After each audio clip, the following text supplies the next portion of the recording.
Bienvenue en ce lieu, en ce jour, celui où nous aimons nous retrouver dans la présence de notre Dieu qui nous aime tant. Il nous a permis encore d'être là pour l'honorer, le glorifier ensemble. Tout à l'heure, nous aurons l'occasion d'élever nos voix, soit par la prière, soit par la louange, l'adoration, de tout notre cœur. Amen. Parce que ce qu'il a fait pour nous est si grand. Personne ne peut jamais nous aimer comme Dieu nous aime. Ni nos enfants, ni nos parents, ni nos époux, épouses. Dieu nous aime. Lorsque nous sommes fatigués, lorsque nous avons quitté le chemin, lorsque nous nous sommes arrêtés parfois, il est là, il nous reprend, il nous ramène. Amen. Et parfois, malheureusement, puisque ça arrive parfois, lorsque nous avons même quitté la communion des frères et des sœurs, il crée une situation et il nous ramène dans la bergerie. Amen. Ah, il est bon.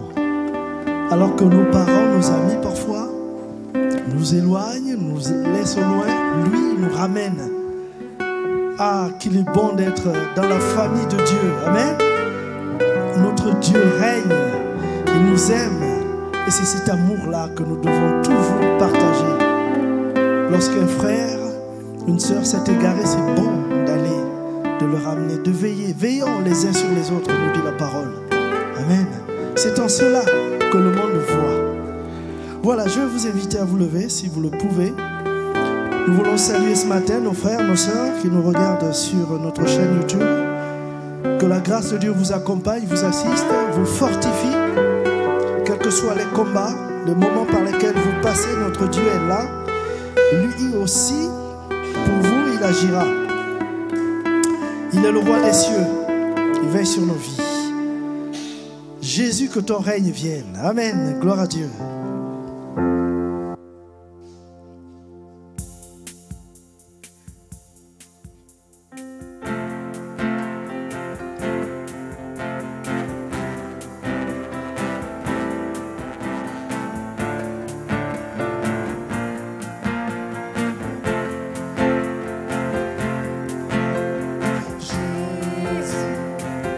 Que ton règne vienne, ta volonté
à Dieu. Ah, nous voulons confirmer ce matin, nous voulons affirmer ce matin que notre Dieu règne. Je déclare au ciel et à la terre, je déclare au monde que Dieu est là.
Servir.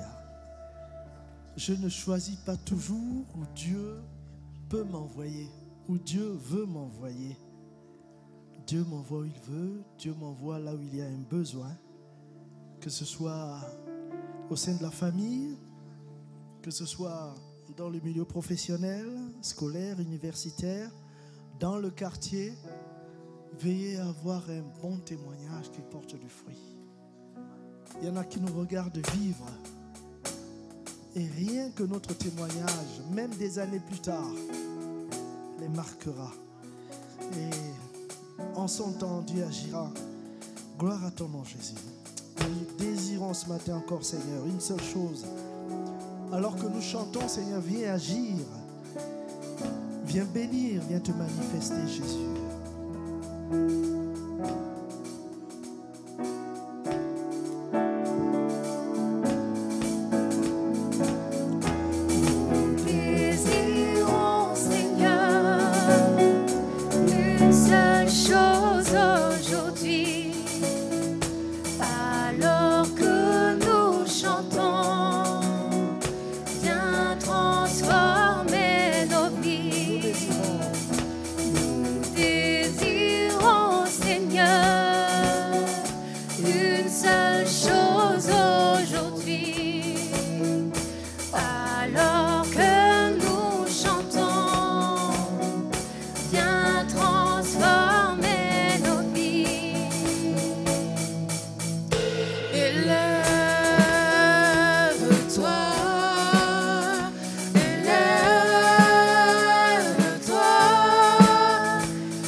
Nous allons commencer par partager une lecture dans le livre de Josué.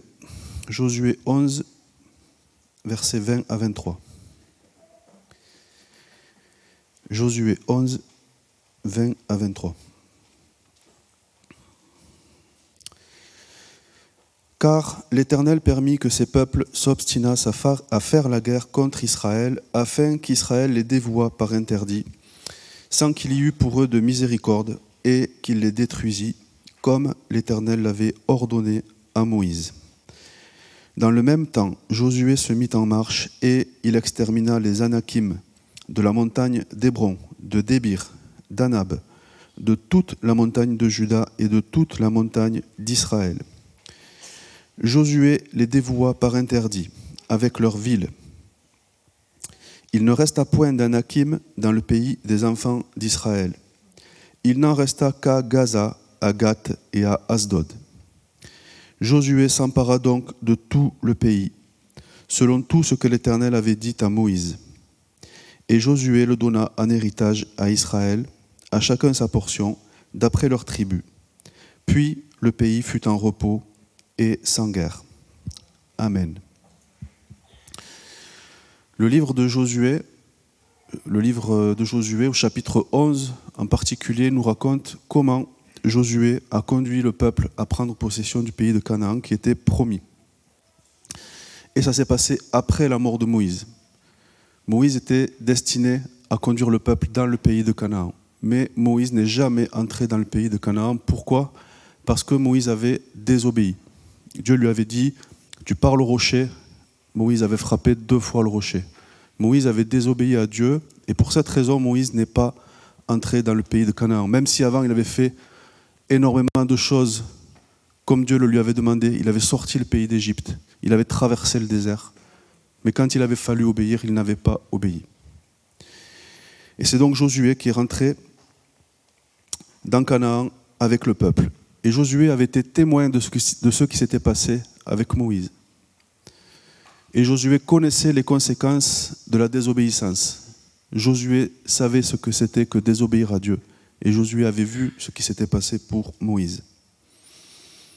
Dieu a demandé à Moïse puis à Josué d'entrer dans Canaan, de combattre les nations étrangères et de les exterminer. Il y avait 7 nations étrangères. Les 7 nations se sont unies pour attaquer Israël. Tout ça, c'est dans le chapitre 11, vous pourrez le relire. Les 7 nations se sont unies pour attaquer Israël. Et l'Éternel a livré les 7 nations qui étaient plus puissantes et plus nombreuses. L'Éternel a livré les 7 nations à Israël. Il les a livrées entre les mains de Josué. Josué a combattu avec le peuple. Josué a remporté tous les combats. Une fois que les combats ont été terminés, il a attaqué la ville de Hatzor, qui était la ville principale de ces nations. Il a également attaqué toutes les autres villes des rois et il a vaincu toutes ces villes. Il a exécuté tous les ordres que l'Éternel avait donnés à Moïse et qui étaient devenus les siens. Il n'a rien négligé. Et Josué 11 nous dit qu'il s'est emparé de tout le pays. Mais à partir de là, Josué va commettre 3 erreurs. Une première erreur, il ne brûle pas les villes et il garde du butin et il garde du bétail. Alors que Dieu avait dit, tu dévoueras par interdit. Dévouer par interdit, c'est quoi ? C'est détruire la ville, mais c'est également tout laisser. Laisser les richesses, laisser les butins, laisser les trésors, laisser le bétail. Tout laisser. Une deuxième erreur. Josué va faire alliance avec le peuple des Héviens, qui habitait principalement dans la ville de Gabaon. Et ce peuple va ruser, il va tromper Josué, et sans le savoir, Josué va nouer une alliance avec ce peuple des Héviens. Là aussi, c'était contraire à la volonté de Dieu qui avait interdit de nouer des alliances avec les peuples étrangers.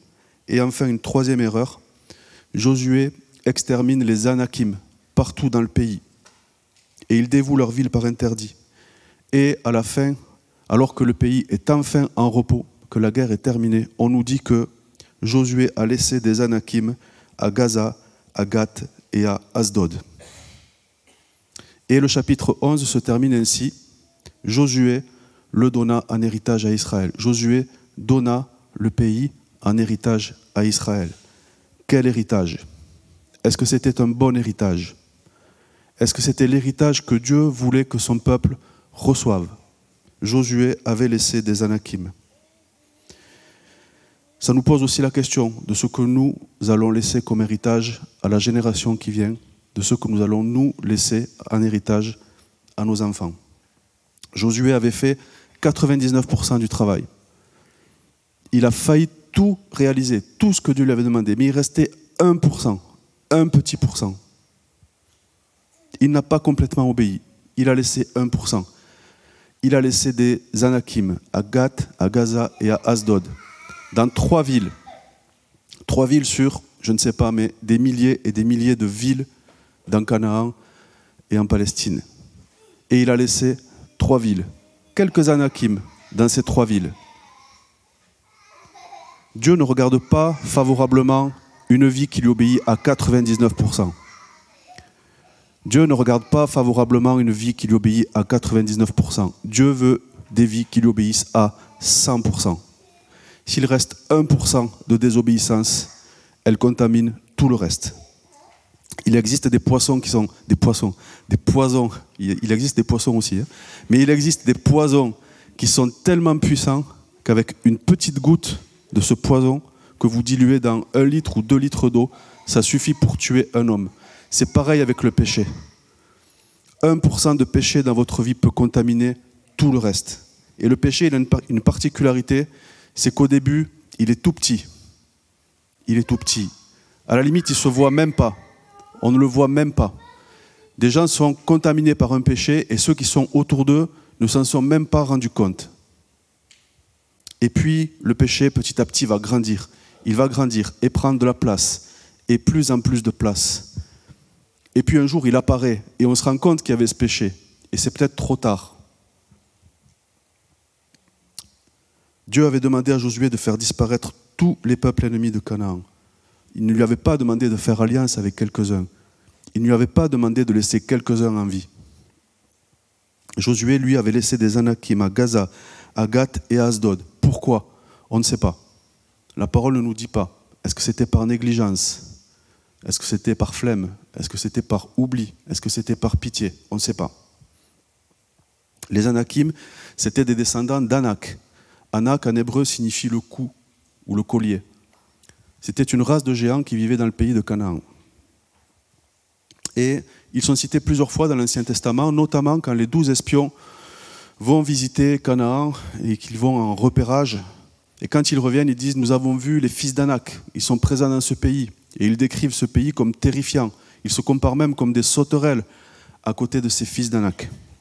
Et Josué a donc laissé des Anakim à Gaza, à Gath et à Asdod. Et on nous dit que le pays était en paix. Le pays était en paix, mais en apparence seulement. En surface, le pays était en paix. Mais dans le pays, il y avait encore des Anakim. Tout était calme. Mais le péché était encore là. Le péché peut être dans ta vie sans que personne ne le voie, sans que personne ne s'en aperçoive. Et même si en apparence tu es en paix et que personne ne le voit, il est là. Dieu le voit, toi tu le vois. Ceux qui sont autour de toi ne le voient peut-être pas. Mais un jour il va revenir, un jour il va apparaître, un jour il va sortir. Et quand il sortira, c'est pour te détruire toi, mais également détruire ceux qui sont autour de toi. Le péché de Josué, il a eu des conséquences pour les générations suivantes. Josué, il est mort, il avait 110 ans. Et quand il est mort, on ne parlait plus des Anakim qui restaient à Gaza, à Gath et à Asdod. On en a reparlé plus tard. Lui, il était mort, mais les générations suivantes ont subi les conséquences. On peut le voir dans le livre des Juges, au chapitre 2, versets 10 et 11. Juges 2, 10 et 11. Le livre des Juges suit le livre de Josué. C'est la continuité. Qu'est-ce qu'on nous dit au début du livre des Juges? Juges 2, 10 et 11. Toute cette génération fut recueillie auprès de ses pères, et il s'éleva après elle une autre génération qui ne connaissait point l'Éternel, ni ce qu'il avait fait en faveur d'Israël. Les enfants d'Israël firent alors ce qui déplaît à l'Éternel, et ils servirent les Baals. Il suffit d'une génération, une seule génération, pour perdre le lien avec Dieu. Une seule génération. La génération précédente, elle était glorieuse. C'était la génération qui était rentrée dans Canaan, conduite par Josué. La génération suivante, elle servait les idoles.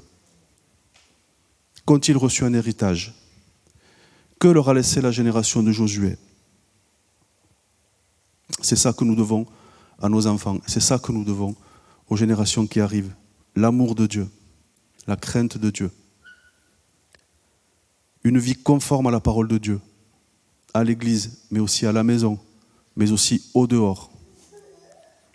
L'enseignement de la parole de Dieu, l'exemplarité, notre témoignage, tout ça nous le devons à nos enfants. Parfois nous pensons que notre péché ne nous regarde que nous. On le dit ça, hein? Oh mais laisse-moi, ça me regarde, c'est mon problème. On croit que le péché ne nous concerne que nous, mais non, notre péché ne nous concerne pas que nous. Il ne concerne pas que notre âme seule. Nous avons un devoir. Dieu nous a placés quelque part. Dieu nous a placés dans une famille. Dieu nous a placés dans une église. Dieu nous a placés dans un travail. Dieu nous a placés dans un voisinage, dans beaucoup d'endroits différents.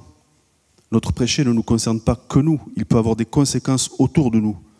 Et le plan du diable, ce n'est pas de nous perdre nous. Le plan du diable, ce n'est pas de me perdre moi, tout seul. C'est moi, ma femme, mes enfants, mes petits-enfants, mes arrière-petits-enfants, et ainsi de suite. Il ne s'arrêtera pas à moi. Et les choix de Josué ont eu des conséquences pour les générations suivantes. À la fin du livre de Josué, on le disait, le pays est en paix. Mais quelle paix? Que vaut une paix qui cache le péché?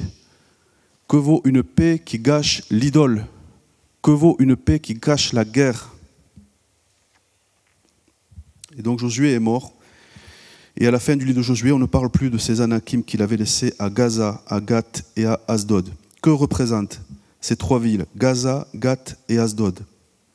Gaza signifie le lieu fort. Le mot hébreu pour Gaza signifie le lieu fort, qui a un pouvoir d'attraction. Gaza attire.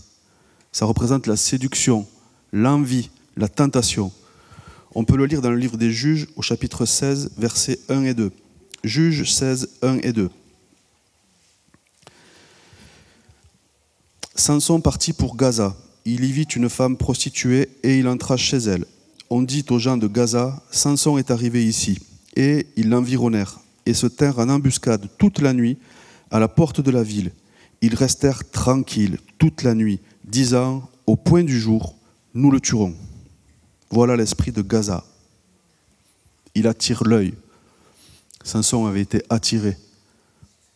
Il est parti pour Gaza et il voit une femme prostituée. Il est attiré. Samson est attiré à Gaza par la sensualité. La sensualité, c'est quoi? C'est tout ce qui concerne les sens. Nous avons 5 sens. L'ouïe, la vue, l'odorat, le toucher et le goût. Là, il voit. Il est attiré par la vue. Et il entre chez elle. L'esprit de Gaza, il est hospitalier. Il t'ouvre la porte de sa maison, il te fait rentrer chez lui. Mais pendant que tu es là, pendant que tu es dans l'obscurité, pendant la nuit, pendant que Samson était là, qu'est-ce qui se passe autour? L'esprit de Gaza t'environne, il est dans l'obscurité, mais il est en embuscade. Il est là. Il est dehors, il t'attend. Il est tranquille. Le texte nous dit qu'il est tranquille pendant la nuit. Il ne se manifeste pas. Mais au petit matin, quand tu ne t'y attends pas, parce que tu dors ou parce que tu viens juste de te réveiller, ce n'est pas le moment où tu penses que tu vas être attaqué, mais c'est à ce moment-là qu'il va venir sur toi. Il va venir sur toi, pourquoi? Ce que nous dit le texte, pour te tuer. On voit comment Gaza attire même un oint de Dieu. Samson avait une onction particulière, c'était un Naziréen, c'était un oint de Dieu. Même un oint de Dieu peut être attiré par un esprit de Gaza. Juge 16, 21, c'est un peu plus loin, Juge 16, 21 nous dit, les Philistins le saisirent et lui crevèrent les yeux, Samson. Ils le firent descendre à Gaza et le lièrent avec des chaînes d'airain. Gaza, c'est là que Samson a été attiré, mais c'est aussi là que Samson a été fait prisonnier, qu'on lui a crevé les yeux et qu'il est mort. Là où il avait été attiré par la sensualité.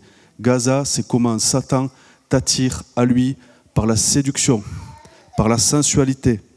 Il le fait pourquoi? Il le fait pour te piéger et il le fait pour te détruire. Au début, ces choses-là paraissent sympas, ça a l'air bien, ça nous attire et il semblerait que ça nous fasse du bien. Mais derrière, voilà ce qu'il y a. Pour Samson, Gaza, c'est l'héritage que Josué lui a laissé des années avant. Josué avait laissé des Anakim à Gaza. Et il y a eu des descendants. Et aujourd'hui, Samson rencontre les descendants. Gaza, c'est la sensualité.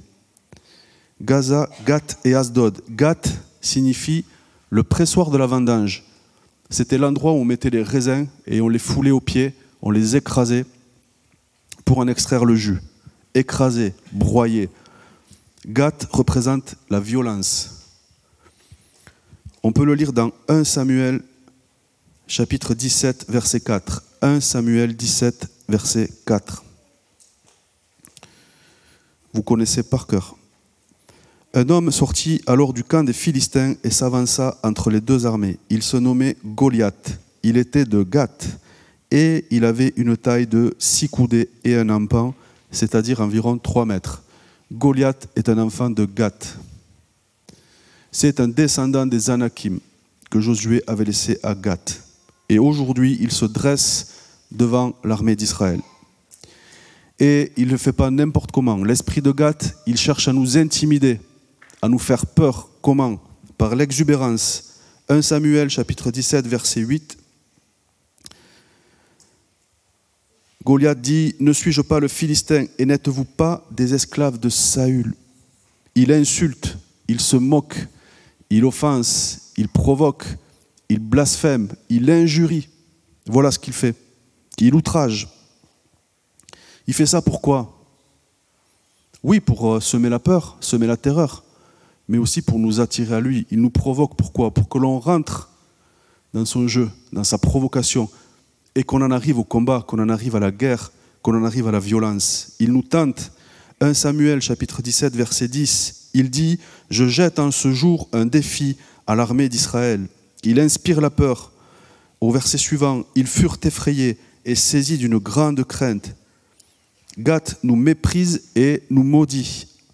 1 Samuel, chapitre 17, versets 42-43. Lorsqu'il aperçut David, il le méprisa. Il veut notre mort. Au verset 44, il ajouta, « Viens vers moi et je donnerai ta chair aux oiseaux du ciel et aux bêtes des champs. » Il ne fait pas semblant.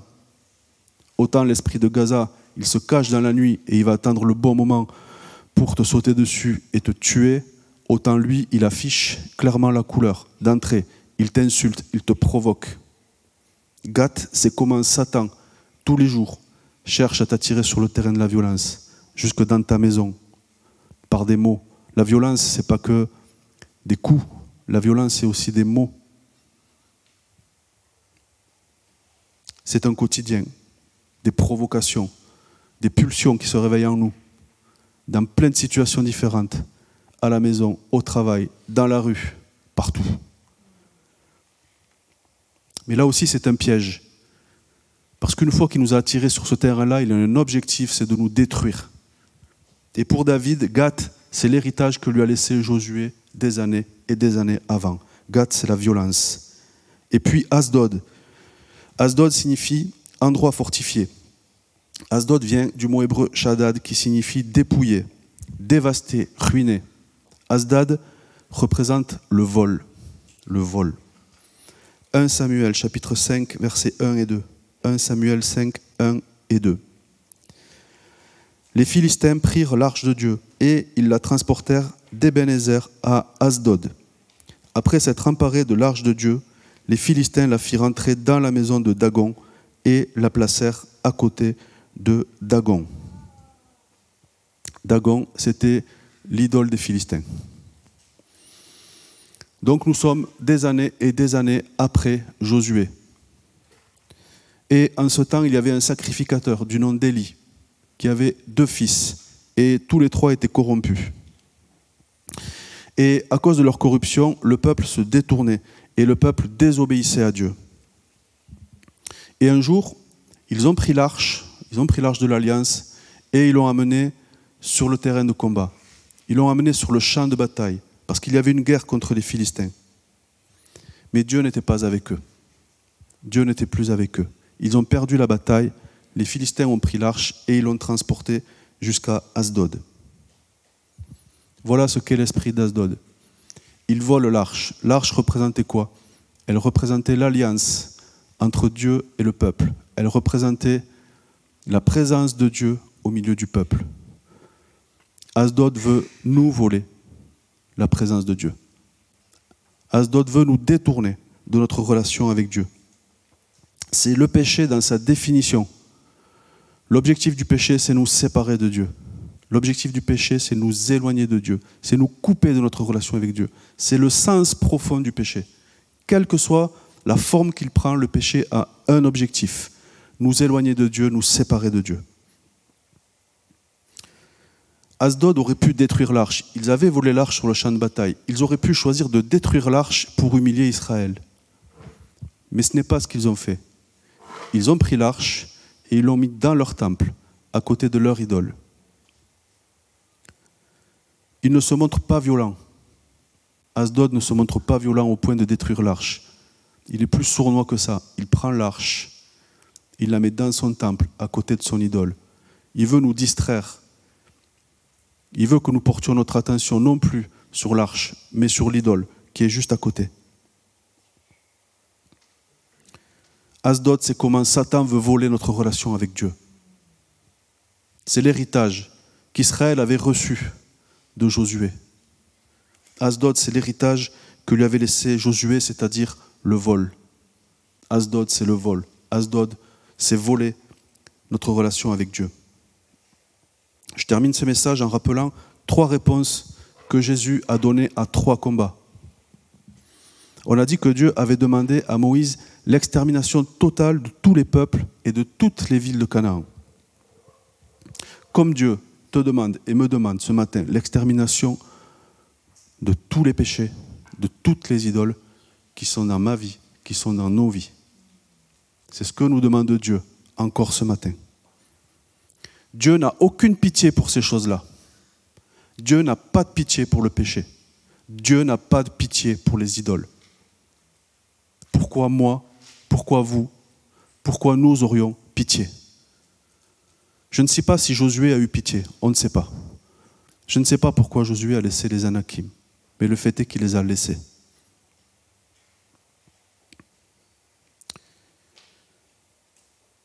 Peu importe les raisons pour lesquelles nous avons des péchés dans nos vies, s'ils sont encore là et que nous en avons conscience, nous devons les combattre.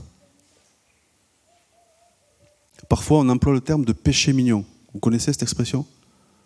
Ça, c'est pas biblique. Hein? Vous ne la trouverez pas dans la Bible. Les péchés mignons. C'est la forme qu'on lui a donnée, c'est le nom qu'on lui a trouvé dans le monde pour l'excuser, pour l'accepter, pour le tolérer. Mais il n'y a pas de péché mignon. Il n'y a que des péchés mortels. Il n'y a que des péchés mortels. Le péché au début, il est tout petit. Il est tellement petit qu'on ne le voit pas. Il est tellement mignon qu'on veut lui faire des câlins. Mais un jour, il grandit, il grandit, il grandit. C'est comme un petit bébé lion. Au début, il est tout mignon. C'est tellement adorable. Un petit lion, tu le prends à la maison, tu le nourris, il grandit, un jour, il te mange. C'est la même chose. C'est exactement la même chose. Et même si tu as fait bien pendant des années, même si tu as servi Dieu pendant des années, même si tu as suivi Dieu pendant des années, avec assiduité, avec sincérité, et qu'aujourd'hui tu abandonnes, et tu dis, je suis fatigué, tout ça, je suis lassé, je vais penser un peu à moi. Maintenant, c'est le moment de penser un peu à moi. Je vais laisser un peu de côté tout ça, ça va, j'ai assez donné, c'est le moment de penser un peu à moi, de m'occuper un peu de moi. Abandonne cette idée. Ça ne marche pas comme ça avec Dieu. Tu peux avoir servi Dieu pendant 30 ans, 40 ans, 50 ans. Si tu lui tournes le dos et si tu lui désobéis, ça n'aura servi à rien du tout. À rien du tout. Même si pendant des années tu as fait ce bien, même si pendant des années tu as servi Dieu et que tu abandonnes, ça ne te donne pas le droit aujourd'hui de faire n'importe quoi. Ça ne te donne pas le droit aujourd'hui d'accepter le péché dans ta vie. Dieu attend toujours plus d'obéissance de notre part. Il n'attend pas 99% d'obéissance. Dieu attend 100% d'obéissance. Devant Dieu, nous ne sommes jamais assez purs. Devant Dieu, nous ne sommes jamais assez saints. Devant Dieu, nous ne sommes jamais assez bons. Devant Dieu, nous ne sommes jamais assez justes. Jamais assez. Jamais assez. Donc il n'est jamais temps de s'arrêter pour se reposer. Il n'est jamais temps de s'arrêter pour se dire c'est bon maintenant. J'en ai assez fait. J'ai assez donné pour Dieu. Je peux me reposer. Non. Quand tu raisonnes comme ça, tu joues avec le péché. Et tu joues avec ta vie. Et tu joues avec la vie de ta famille. Alors même s'il reste des petites choses, des petits péchés mignons dans ta vie, va au bout. Ne laisse pas quelques petits péchés mignons. Ne laisse pas quelques anakim comme à Gaza, à Gath ou à Asdod. Il n'y a aucun combat que nous ne puissions remporter. Même s'il y a des choses dans ta vie, tu te dis, mais jamais je pourrais abandonner ça. Jamais. C'est pas possible. Sache qu'au contraire, c'est possible. Par la puissance de Dieu, c'est possible. Par la puissance de Dieu, tu peux relever tous les défis. Dieu ne te demandera jamais une chose trop grande pour ta foi. Jamais. Dieu te donnera des épreuves en rapport avec ta foi. Dieu a demandé à Jésus de monter sur la croix. C'était une épreuve à la dimension de Jésus. C'est le seul qui pouvait relever cette épreuve. C'est le seul qui pouvait remporter cette victoire. Jésus a été tenté dans le désert, on va en parler, 40 jours et 40 nuits. C'était une épreuve à la dimension de Jésus. C'était une épreuve à la dimension de Jésus. Il nous donnera des épreuves à la taille de notre foi. Dieu n'est pas faible pour nous donner des combats trop forts pour nous. Dieu n'est pas faible, Dieu est fort. Il nous donnera des combats, mais il nous donnera des combats à la dimension de notre foi. Et celui qui a de grandes épreuves peut se réjouir. Si tu as de grandes épreuves, tu peux te réjouir. Parce que plus ta foi est grande devant Dieu, plus il t'enverra des épreuves difficiles, plus il t'enverra des épreuves dures. David, il devait tuer Goliath. Il était tout petit, David. Il devait tuer Goliath. Abraham devait offrir Isaac, son fils, en sacrifice. Les disciples devaient prêcher l'évangile, malgré la violence, malgré les coups, malgré les humiliations, malgré les lapidations. Ils devaient le faire, mais c'était en rapport avec leur foi. Si ta foi est grande, ton épreuve est grande, mais Dieu est avec toi. Donc, à propos de Jésus, vous savez qu'il a été conduit dans le désert par l'Esprit. Et là, il a été tenté par le diable. Il a été tenté 3 fois. Il a répondu 3 fois et il va remporter la victoire 3 fois. Amen, amen et amen. Et donc, il nous a montré comment faire. Tout d'abord, la première fois que le diable attaque, c'est commencer par la sensualité. Comme Gaza, la sensualité. 40 jours et 40 nuits sans manger et sans boire. Et le diable lui dit, si tu es fils de Dieu, transforme ces pierres en pain. Vous savez que vous êtes capable de le faire. Vous savez que vous pouvez le faire. Ça fait 40 jours que vous n'avez pas mangé. Il faut résister.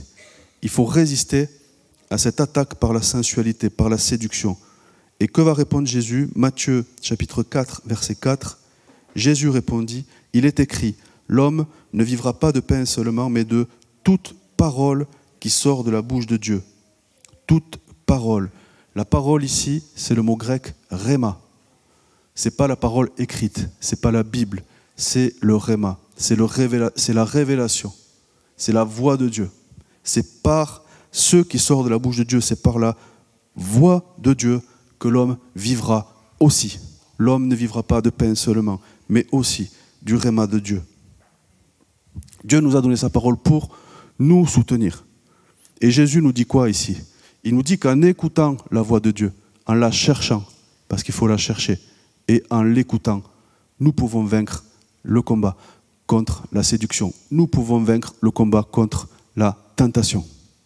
C'est comme ça que Jésus a repoussé la séduction de Satan qui voulait lui faire transformer des pierres en pain par la voix de Dieu. Deuxièmement, la violence. Le diable va transporter, c'est ce que nous dit la Bible, le diable va transporter Jésus sur le haut du temple. C'est la violence. Il voulait l'écraser, c'est Gath. Il le transporte sur le haut du temple. Le temple, à cette époque-là, reconstruit à l'époque d'Hérode, faisait une hauteur d'à peu près 50 mètres. Imaginez, 50 mètres de hauteur. Et le diable lui dit, saute si tu es fils de Dieu. De toute façon, et ici ta parole lui dit, de toute façon, les anges vont venir, il va envoyer ses anges, ils vont empêcher que tu t'écrases, ils vont même empêcher que ne soit-ce que ton pied heurte une pierre. Notez que le diable cite la parole de Dieu. Le diable peut venir et citer la parole de Dieu. Il peut nous tromper en citant la parole de Dieu. Et c'est ce qu'il fait là, avec Jésus. Mais Jésus connaît la parole de Dieu. C'est important de connaître la parole de Dieu, puisque Jésus lui répond, Matthieu 4, 7. Jésus lui dit, « Il est aussi écrit, tu ne tenteras point le Seigneur, ton Dieu. » Jésus n'aurait jamais tenté Dieu. Mais Jésus accomplissait la volonté de Dieu. Pendant toute sa vie, Jésus a obéi à son Père. Il obéissait à Dieu. Et il est monté sur la croix par obéissance. Il aurait pu sauter. C'est vrai que Dieu aurait envoyé ses anges. Et il ne serait pas mort. Mais Jésus devait mourir. Mais il ne devait pas mourir là. Jésus devait mourir sur la croix. Il devait faire plus que mourir sur la croix. Et ça, le diable ne l'avait même pas imaginé. Le diable pensait que Jésus pouvait mourir en sautant. Il pensait que Jésus pouvait mourir. Mais il ne savait pas que Jésus pouvait ressusciter.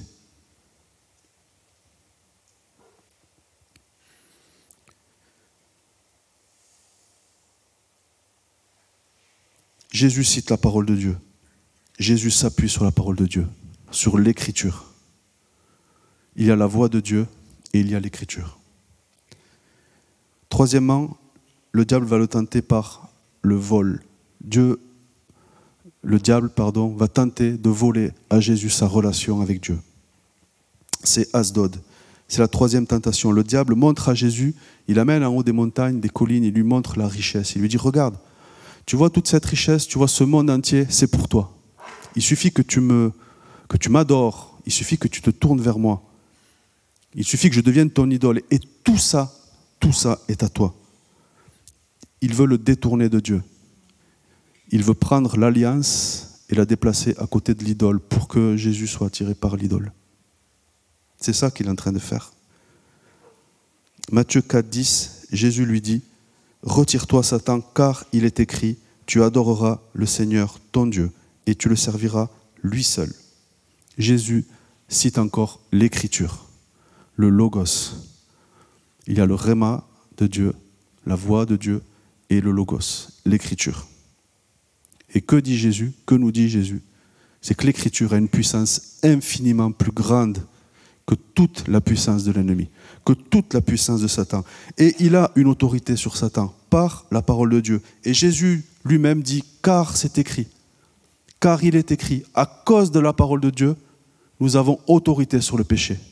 À cause de la parole de Dieu dans nos vies, nous avons autorité sur le péché. Nous pouvons chasser le péché dans nos vies à cause de ce qui est écrit. Voilà les trois réponses données par Jésus à ces trois combats. Face aux séducteurs, écoutez la voix de Dieu. Face aux séducteurs, écoutez le Réma. Face aux tentateurs, cherchez la volonté de Dieu. Obéissez à Dieu en toutes circonstances. Et face aux voleurs de nos âmes, sondez l'Écriture. Quelqu'un ce matin peut-être se dit, mais moi, j'ai une épreuve trop grande dans ma vie. C'est bien tout ce que j'entends, mais moi, c'est trop dur. Et c'est vrai que nous avons des épreuves difficiles. Et c'est vrai que nous avons des épreuves qui nous paraissent parfois des montagnes et que nous n'y arriverons pas. Mais nous pouvons le faire. Tu peux le faire. Parce que Dieu est avec toi. David s'est présenté devant Goliath. David était tout petit. D'un point de vue charnel, c'était perdu d'avance. David ne pouvait pas battre Goliath. Mais il y avait une différence entre David et Goliath. C'est que David se reposait sur l'Esprit de Dieu. L'Esprit de Dieu était avec David. Le spirituel est plus grand que le charnel. Le visible est plus petit que l'invisible. La puissance de l'Esprit de Dieu peut changer le cours des choses si tu t'appuies dessus. Tu es plus fort que tous tes combats si tu t'appuies sur le Saint-Esprit. Par toi-même, tu ne peux pas remporter ces combats. Mais si tu t'appuies sur l'Esprit de Dieu, si tu t'appuies sur l'Esprit de Jésus, tu peux le faire. Peu importe ce que tu as reçu en héritage. Peut-être qu'aujourd'hui, ta vie, c'est compliqué. Parce qu'on t'a laissé cette vie-là. Tu as reçu quelque chose qui rend ta vie aujourd'hui compliquée. Mais on a vu que malgré l'héritage que Josué avait laissé à la génération suivante, même s'il y avait un Goliath à Gath, même s'il y avait des voleurs de l'arche à Asdod, même s'il y avait une prostituée à Gaza, mais Dieu a pourvu. Dieu a pourvu. Dieu a envoyé un Samson à Gaza. Dieu a envoyé un David à Gath. Et par la puissance de son Saint-Esprit, Dieu va sortir l'arche de l'alliance d'Asdod, il va la ramener en Israël. Ce n'est jamais perdu. Josué avait laissé 3 villes, mais ce n'était pas fini. Peut-être qu'il y a encore 3 péchés dans ta vie. 3 choses que tu dois régler, 3 choses qui gouvernent ta vie. Mais ce n'est pas fini. Ce n'est pas fini. De toute façon, le péché ne peut pas remporter la victoire. Parce que la victoire, elle a été remportée par Jésus à la croix. C'est là que Jésus a remporté la victoire. Et le Fils de l'homme peut pardonner tous les péchés. Tous les péchés. C'est quoi notre vie de chrétien? C'est marcher avec Jésus. C'est ça, notre vie de chrétien. C'est marcher avec Jésus. C'est la repentance et la sanctification. Et la repentance et la sanctification. Et la repentance et la sanctification. Et tous les jours, et tous les jours, et tous les jours, et tous les jours. Tu as le droit de te repentir et tu dois te repentir. Il ne faut pas avoir honte de se repentir. Le péché est dans nos vies. Le péché est dans nos vies. Ce qu'il ne faut pas, c'est laisser ces petits péchés, ce 1%, le laisser faire son œuvre et ne pas le combattre. Ça, nous n'avons pas le droit. Nous qui sommes chrétiens, nous n'avons pas le droit. Ça voudrait dire que Jésus est mort pour rien à la croix. Ça, nous n'avons pas le droit. Nous devons combattre. Nous repentir, demander pardon, et venir à la croix, et jour après jour, après jour, après jour. Et ne jamais s'arrêter. Et se sanctifier, c'est-à-dire vouloir progresser. On veut progresser, aller de progrès en progrès. On ne sera jamais parfait, mais on veut tendre à la perfection. On doit la rechercher, on le doit à Jésus qui est mort à la croix pour nous. Repentez-vous, repentez-vous. N'ayez pas honte de vous repentir. Si un jour, quelqu'un se réveille en enfer, et ça pourrait, parce que l'enfer existe, c'est biblique, l'enfer existe, c'est une réalité. Un jour, quelqu'un se réveille en enfer, au milieu des flammes, et on sait qu'il y aura des pleurs et des grincements dedans. Vous savez ça. Quelqu'un se réveille dans ces flammes-là. Et à ce moment-là, quelqu'un vient et lui dit, tu peux revenir sur terre maintenant, tu peux te repentir, tu peux demander pardon à Dieu. Je suis sûr que cette personne-là dit oui. Je reviens sur terre, je demande pardon, je me repens et je donne ma vie à Jésus. Alors pourquoi ne pas le faire maintenant? Que Dieu vous bénisse abondamment.